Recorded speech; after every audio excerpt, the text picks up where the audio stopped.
Operation സിന്ദൂറിന്റെയും operation മഹാദേവിന്റെയും വിജയത്തിൽ ഏകകണ്ഠമായി പ്രമേയം പാസാക്കി NDA പാർലമെന്ററി പാർട്ടി യോഗം. ഓപ്പറേഷൻ സിന്ദൂറിന്റെ വിജയത്തിൽ NDA എംപിമാർ പ്രധാനമന്ത്രിയെ അഭിനന്ദിച്ചു.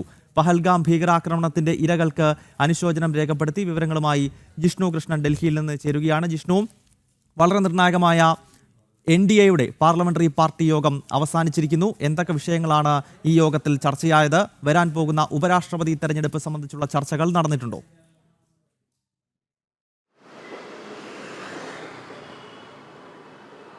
ഗൗതം, പാർലമെന്റിന്റെ ലൈബ്രറി ബിൽഡിംഗിൽ വെച്ചാണ് NDAയുടെ പാർലമെന്ററി പാർട്ടി യോഗം ചേർന്നിട്ടുള്ളത്. പ്രധാനമന്ത്രി നരേന്ദ്രമോദിയുടെ നേതൃത്വത്തിൽ ചേർന്ന യോഗത്തിൽ മുതിർന്ന കേന്ദ്രമന്ത്രിമാരും ഒപ്പം രാജ്യസഭയിലെയും ലോക്സഭയിലെയും NDA എംപിമാരും പങ്കെടുത്തു. ഈ യോഗത്തിൽ ഏറ്റവും പ്രധാനമായും operation Sindoor, operation operation Mahadev എന്നിവയുടെ വിജയത്തിൽ ഒരു ഏകകണ്ഠമായിട്ടുള്ള പ്രമേയം യോഗത്തിൽ പാസാക്കിയിട്ടുണ്ട്. ആ യോഗത്തിൽ ഈ ഓപ്പറേഷൻ സിന്ദൂറിന്റെ വിജയത്തിൽ പ്രധാനമന്ത്രി നരേന്ദ്രമോദിയെ അഭിനന്ദിച്ചു. NDA എംപിമാർ അദ്ദേഹത്തെ അഭിനന്ദിക്കുകയുണ്ടായി. കൂടാതെ രാജ്യത്തെ സൈനികരുടെ വീര്യത്തെയും കൂടാതെ പഹൽഗാമിൽ കൊല്ലപ്പെട്ട നമ്മുടെ പൗരന്മാരുടെ കുടുംബത്തിന് അനുശോചനവും രേഖപ്പെടുത്തിയിട്ടുണ്ട്. അത്തരത്തിലൊരു പ്രമേയം NDAയുടെ പാർലമെന്ററി പാർട്ടി യോഗത്തിൽ ഏകകണ്ഠമായി പാസാക്കുകയുണ്ടായി. കൂടാതെ ഗൗതം ചൂണ്ടിക്കാട്ടിയതുപോലെ രാജ്യത്ത് ഉപരാഷ്ട്രപതി തെരഞ്ഞെടുപ്പ് ഇപ്പോൾ കേന്ദ്ര തെരഞ്ഞെടുപ്പ് കമ്മീഷൻ പ്രഖ്യാപിച്ചിട്ടുണ്ട്. ജഗ്ദീപ് ധൻഖർ രാജിവെച്ച ഒഴിവിലേക്കാണ് തെരഞ്ഞെടുപ്പ് നടക്കുന്നത്. രാജ്യസഭയിൽ ലോക്സഭയിലെയും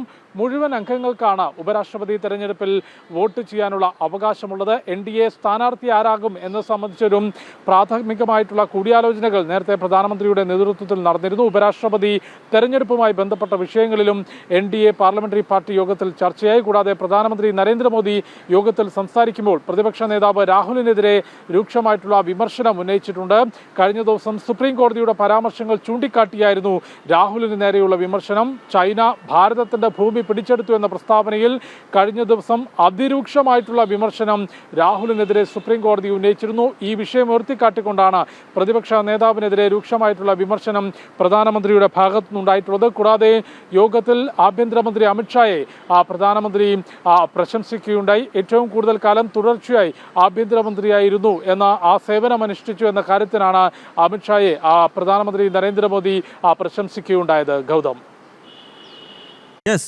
നിർണായകമായ NDA പാർലമെന്ററി പാർട്ടി യോഗം ഡൽഹിയിൽ ചേർന്നു. പ്രധാനമന്ത്രി നരേന്ദ്രമോദിയുടെ അധ്യക്ഷതയിലാണ് പാർലമെന്റിന്റെ ലൈബ്രറി ഹാളിൽ യോഗം ചേർന്നത്. ഓപ്പറേഷൻ മഹാദേവ്, ഓപ്പറേഷൻ സിന്ദൂർ എന്നിവയിൽ അഭിനന്ദനം അർപ്പിച്ച യോഗം ഈ വിഷയത്തിൽ പ്രമേയം പാസാക്കി. ഒപ്പം അടുത്ത മാസം നടക്കാൻ പോകുന്ന നിർണായകമായ ഉപരാഷ്ട്രപതി തെരഞ്ഞെടുപ്പ് സംബന്ധിച്ചുള്ള ചർച്ചകളും NDAയുടെ പാർലമെന്ററി പാർട്ടി യോഗത്തിൽ നടന്നതായാണ് ജിഷ്ണു കൃഷ്ണൻ ഡൽഹിയിൽ നിന്ന് റിപ്പോർട്ട് ചെയ്യുന്നത്.